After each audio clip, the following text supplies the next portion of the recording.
Last month, my husband brought me breakfast in bed. He kissed my forehead and said, "You should rest more, honey. You have done enough." After 12 years of marriage, I thought he was finally becoming the man I always hoped he would be. His eyes were soft, his voice gentle. But something felt different. Something I could not name. I thought I was finally getting the husband I always dreamed of. I had no idea I was being prepared for an exit. Before we begin, let me know where you are watching from today. Drop your location in the comments. If this story speaks to you, hit that like button and subscribe to join our community. Stay with me because what I discovered next changed everything I believed about my marriage. My name is Henrietta, and for 12 years I built what I thought was a solid life with my husband, Derek. We lived in a quiet suburb of Connecticut, in a 2-story house with a white picket fence and a garden I planted myself. The kind of house you see in magazines and think that is where happy families live. We had 2 beautiful children. Emma was 7, curious and bright with her father's dark hair. Lucas was 5, shy and sweet, always holding on to my hand. I worked as an accountant from home, managing clients while managing diapers, school pickups, and dinner schedules. Derek worked as a project manager at a construction company. He left early, came home tired, and spent most evenings watching television or scrolling through his phone. That was our normal. Not passionate, not exciting, but stable. Or so I believed. Derek was never the romantic type. In 12 years, I could count on one hand the number of times he surprised me with flowers. He forgot anniversaries. He missed school plays because of work. He was practical, distant, sometimes cold. I made peace with it. I told myself that love looks different for everyone. Some men show love through presence, not poetry. I convinced myself I was lucky to have a husband who came home every night. Then about a month ago, everything changed. It started small. Derek offered to cook dinner one Tuesday night. I almost dropped the laundry basket when he said it. He made pasta, nothing fancy, but he set the table with candles. He poured me wine and asked about my day. Actually asked. Actually listened. The next morning, he woke up before me and got the kids ready for school. When I came downstairs, he handed me coffee and said, "You work too hard. Let me handle this." I stood in my kitchen holding that warm mug, and I felt tears forming in my eyes. This was it. This was the breakthrough. After 12 years, my husband was finally growing up. Finally seeing me. Finally appreciating everything I did for our family.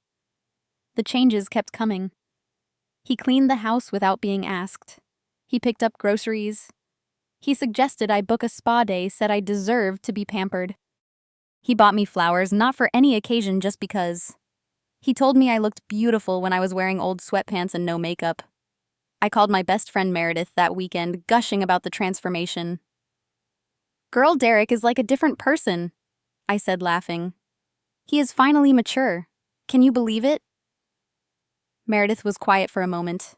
Then she said, "Henny, in my experience, when a man changes overnight, it is either because he found religion or he is hiding something.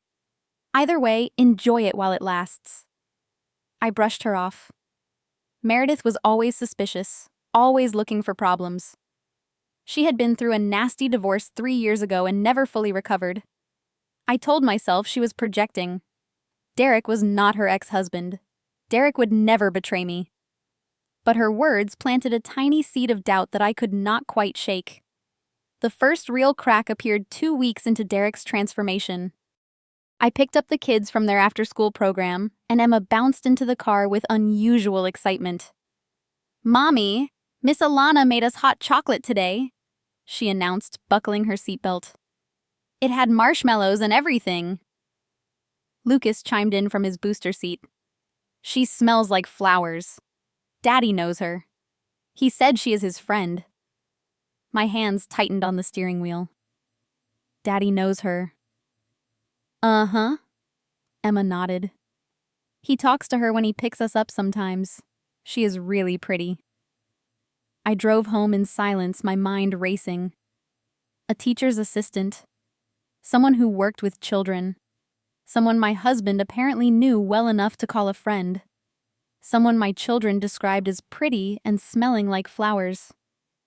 That night, after the kids were asleep, I found Derek in the living room scrolling through his phone. I sat down next to him, keeping my voice casual. The kids mentioned someone named Alana today. Who is she? Derek did not look up from his screen. Just a teacher's assistant at the school. She helps with the after-school program.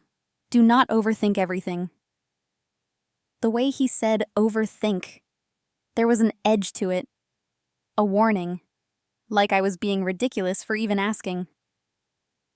I was just curious, I said softly. They seem to like her. She is good with kids. He finally looked at me, his expression neutral. That is her job. He leaned over, kissed my cheek, and went back to his phone. The conversation was over. Case closed. Nothing to see here. But I lay awake that night, staring at the ceiling, replaying his tone in my head. Do not overthink everything. Why would he say that? Why would he be defensive about a simple question? I thought about Meredith's warning. I thought about the sudden kindness, the breakfast in bed, the flowers. And for the first time in 12 years, I wondered if I really knew my husband at all.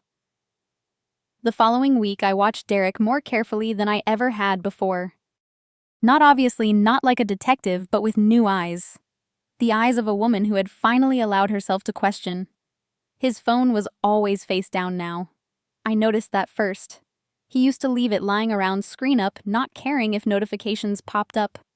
Now it was always hidden, always silent, always within arm's reach. He started showering longer. 30 minutes, sometimes 40. Derek used to be in and out in 10 minutes complaining about wasting water. Now he took his time and I could hear him in there sometimes talking quietly. When I asked who he was talking to, he said he was listening to a podcast. The work excuses multiplied. Early meetings, late projects, difficult clients, weekend site visits. He was busier than he had ever been, but his company's website showed no new projects. I checked. One evening, his phone rang during dinner. He looked at the screen and something flickered across his face. Something I had never seen before. He excused himself, said it was work, and took the call in the garage. I heard him through the door. Not the words, but the tone. Soft, warm, intimate. The kind of voice he used to use with me back when we were dating. Back when he still tried. He came back 15 minutes later, smiling. Sorry about that. Client emergency. I nodded and said nothing. But inside, something was breaking. I could not help myself. That night, after Derek fell asleep, I searched for Alana Rivera on Facebook. I found her easily. 28 years old. Long brown hair. Bright smile. Photos of her at the beach, at brunch, at concerts. Young, vibrant, free. Her profile was public but clean. No photos with Derek. No suspicious comments. Nothing concrete. Just a pretty young woman living her life. I felt sick. I felt crazy. I was a grown woman stalking a stranger because my husband talked to her at school pickup. What was wrong with me? I closed the app and told myself to stop. Derek loved me. Derek would never. This was all in my head. But my head would not stop spinning. The discovery happened on a Saturday morning. Derek had left early for golf, something he had started doing every weekend now. The kids wanted to go to the park, and I needed my sunglasses from the car. I opened the passenger door of Derek's truck and reached for the glove box. My hand brushed against something hard and unfamiliar. I pulled it out and my heart stopped. It was a phone. Not Derek's phone. His phone was a newer model black case. This was an older phone, silver, no case. I had never seen it before. My fingers trembled as I pressed the power button. The screen lit up. No password, no lock, Just a home screen with a few apps and a text message notification. From a contact saved simply as A, with a heart emoji next to it. I opened the messages. 3 months of conversations. 3 months of lies. I cannot wait to start over with you. You are everything she is not. She does not appreciate you like I do. When are you going to tell her I am tired of hiding? Soon, baby. I need to do this the right way. She will lose it. I scrolled further. Photos. Alana in lingerie. Alana blowing kisses. Alana in what looked like a hotel room, sheets tangled around her. Call logs. Dozens of calls each week. Some lasting 2 hours, 3 hours. Late at night when I thought Derek was sleeping. Early in the morning before I woke up. I sat in that car for 20 minutes reading every message, looking at every photo, feeling my entire world collapse around me. 12 years, 2 children, a life I thought was real. Emma knocked on the window. Mommy, are you okay? Can we go to the park now? I looked at my daughter's innocent face, her father's eyes staring back at me, and I made a decision in that moment. I would not fall apart. Not here, not now, not ever. I wiped my face, put the phone back exactly where I found it, and smiled at my little girl. I am fine, sweetie. Let us go to the park. The version of me that existed before that Saturday morning died in Derek's truck. The woman who emerged was someone new, someone harder, someone who understood that survival required strategy, not tears. I spent that whole day at the park with my children, pushing them on swings, watching them play, memorizing their laughter. And the entire time my mind was working, planning, calculating. I thought about my mother. She discovered my father's affair when I was 10 years old. I remembered her crying in the bathroom, thinking I could not hear. I remembered her staying anyway for 20 more years until he finally left her for someone else. She wasted her entire life waiting for a man who never deserved her. I would not be my mother. I would not teach my daughter that betrayal is something women simply endure. I would not show my son that this is how men treat the women who love them. That night, Derek came home from golf smelling like beer and cologne that was not his. He kissed my forehead and said, "You look tired, sweetheart. Get some rest." I smiled at him. "Thank you. You are so thoughtful lately." He had no idea that his world was about to end. Monday morning, I called a divorce lawyer. Her name was Patricia Sawyer, and she had a reputation for protecting women in exactly my situation. I sat in her office with printed screenshots of every text message, every photo, every call log from that secret phone. Patricia looked through the evidence and shook her head. He did not even use a passcode. 3 months of this, and he left the phone in his glove box. "Mrs. Patterson, your husband is either incredibly arrogant or incredibly stupid." "Probably both," I said. She explained my options. Connecticut was an equitable distribution state. Marital assets would be divided fairly, not necessarily equally. The house, the savings, the retirement accounts. Everything was on the table. She advised me to document everything, photograph the phone regularly in case he destroyed it, and prepare my finances. "Do not confront him yet," she warned. "The element of surprise is your greatest weapon." I followed her advice to the letter. Over the next 3 weeks, I executed my plan with military precision. I opened a new bank account in my name only and began transferring my share of our savings. Not all of it, just what I was legally entitled to. I wanted to be fair, even if he did not deserve it. I contacted a property management company and found a 2-bedroom apartment 3 miles from the children's school. Clean, safe, affordable. I signed a 1-year lease and paid the deposit with cash I had saved over the years. I told my parents everything. My mother cried. My father's jaw tightened with anger. "You come here any time," my father said. "Day or night. You and those babies will always have a home with us." I called Meredith and told her she had been right.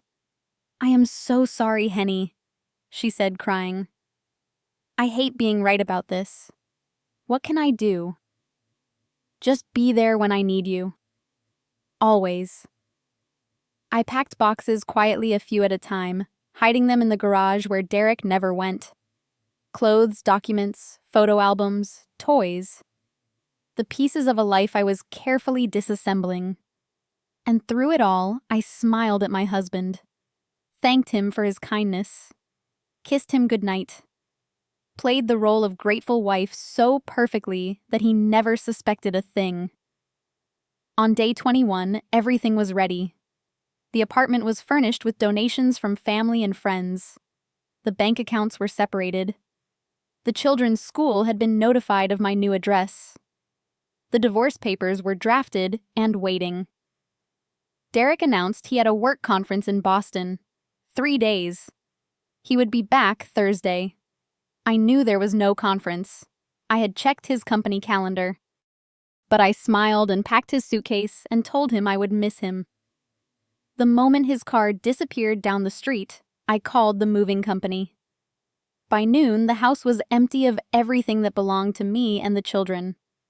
I walked through the rooms one last time, remembering the life I thought I had. The kitchen where I cooked 1,000 dinners. The living room where we watched movies together. The bedroom where I had slept beside a stranger for 12 years. I felt nothing. No sadness, no regret, just a quiet determination to move forward. I sat in my car outside our empty house and typed a message to Derek. Congrats. You are officially the world's dumbest cheater. Found the phone in the glove box. 3 months. You could not even hide it properly. I pressed send and waited. 10 minutes passed. Then my phone exploded. Calls, texts, voicemails. I ignored them all except one text. You always ruin things. I was going to tell you when it was the right time. You never give me a chance to explain. I laughed out loud at that. The right time. As if there is ever a right time to tell your wife you have been sleeping with a 28-year-old for 3 months. As if explanation could undo betrayal. I typed back one final message. The right time. After 12 years of marriage, 2 kids, and 3 months of lies. There is no right time for betrayal. Goodbye, Derek. Then I blocked his number and drove to my new home. The next morning, I went to the bank and froze our joint accounts. The lawyer had prepared the paperwork. It was temporary, pending the divorce proceedings. He could still access his direct deposits, but the savings, the investments, the emergency fund, all frozen. The divorce papers arrived at his hotel in Boston that afternoon, delivered by courier, signed by my lawyer. He called from different numbers, sent emails, begged, threatened, cried. I did not respond to any of it. 3 weeks later, Derek came home from his conference to find an empty house. I was not there to see it, but my neighbor Barbara told me everything. She watched from her window as he pulled into the driveway, confused by the missing cars. She saw him run inside, then run back out, his face white with shock. She heard him screaming, cursing, punching the walls of the empty garage. He called his credit card companies and discovered they were frozen. He called the bank and discovered the accounts were locked. He called my phone and discovered he was blocked. He drove to my parents' house that evening. I was there with the children eating dinner when we heard his truck screech into the driveway. My father told us to stay inside. My mother took the kids upstairs. I watched through the window as Derek stood on the doorstep screaming, "Let me see my kids! Henrietta, I know you are in there. You cannot do this. This is kidnapping." My father opened the door and stepped outside, closing it behind him. "My daughter is not here," he said calmly. "And if you do not leave in 5 minutes, I am calling the police. Your lawyers can talk to our lawyers." Derek's face crumpled. He started crying, begging. "Please, I made a mistake. I love her. I love my kids. Please let me explain." My father did not move. "You should have thought about that before. 5 minutes." Derek's tears turned to rage. He kicked over a potted plant. He screamed obscenities. He pounded on the door until his fists were raw. True to his word, my father called the police at exactly 5 minutes. They arrived 10 minutes later and escorted Derek off the property. He was warned that any further harassment would result in a restraining order. I watched all of this through the window, feeling strangely detached, like I was watching a movie about someone else's life. The man crying on my parents' doorstep was a stranger. The husband I thought I knew had never really existed. The months that followed were not easy. I will not pretend they were. There were nights I woke up at 3 in the morning, reaching for a body that was not there. There were moments I forgot and almost called him to share something funny the kids did. Emma struggled the most. She asked constantly when Daddy was coming home, why we lived in a different house now, whether she had done something wrong. Daddy loves you so much, I told her, holding her tight. Sometimes mommies and daddies have problems, but that has nothing to do with how much we love you. You did nothing wrong. Do you understand nothing? Lucas was quieter about it, but I noticed he started having nightmares. I held him through them, rocking him back to sleep, whispering that everything would be okay. Meredith came over every Sunday with groceries and wine. She listened to me cry. She made me laugh. She reminded me that I was strong enough to survive this. I started therapy. Every Tuesday afternoon, I sat in Dr. Worthington's office and unraveled 12 years of marriage. I learned to stop blaming myself. I learned that his choices were about him, not about anything I lacked. I learned that I deserved better than crumbs disguised as love. Slowly, painfully, I began to heal. The divorce was finalized 6 months after I left. I received primary custody. Derek got visitation every other weekend. The house was appraised and he was forced to sell his share back to me because he needed the money. His relationship with Alana lasted exactly 2 months after our separation. Apparently, being a weekend father to 2 young children was not part of her fantasy. She wanted the excitement of an affair, not the reality of step-parenting. She left him for a coworker who had no baggage. I felt no satisfaction when I heard this. No vindication. Just a tired sort of acceptance. He had thrown away our family for something that was never real. And now he had nothing. A year later, I barely recognized the woman I used to be. She was so desperate for love that she accepted neglect as normal. She was so afraid of being alone that she ignored every red flag.